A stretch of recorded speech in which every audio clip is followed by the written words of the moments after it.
Обезбедени се парични средства за обештетување на 3000 лица, членови на Сдруженијето УНИТ. Ова денес на стечајните работници од Штип им го презентираше Кемалдин Арсланов, преседател на Штипскиот огранок, поминато неделната средба со министрите за труд и социјала и финансии.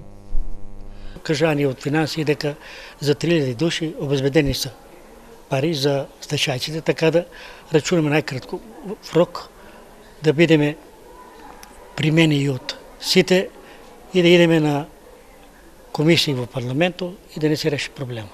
Позитивен одговор добили од министерката за труд и социјала Мила Царовска, од која побарале со законот за стечајци да бидат опфатени и оние кои работеле во фирми кои од државни се трансформирале во приватни. И префанаа ги нашите сите барања претходно што ги поставиме, акционерски друштва да опаднат, книжката по стажу по книжката да се признае и сега не останаа ва недела до петок пак имаме средба со министерката за да ги усогласиме годините кои се работили у приватните фирми, што се приватизирани или од 3 или до 5. Тоа накнадно ќе го договориме. Друго сега требаше да видиме и по стажо кој нема 15 години, а у книжката ги има и тие да упаднат. Ја и тука имаше таков случај у Штип, со 30 години 15 не може да не пишане.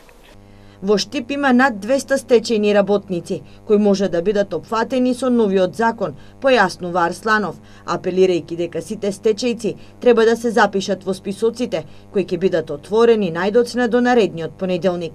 Стечајните работници бараат месечен надоместок од околу 100 евра, а истовремено старосната граница за обештетување да биде за жени до 52 години, а за мажи до 55, со работен стаж од 15 години.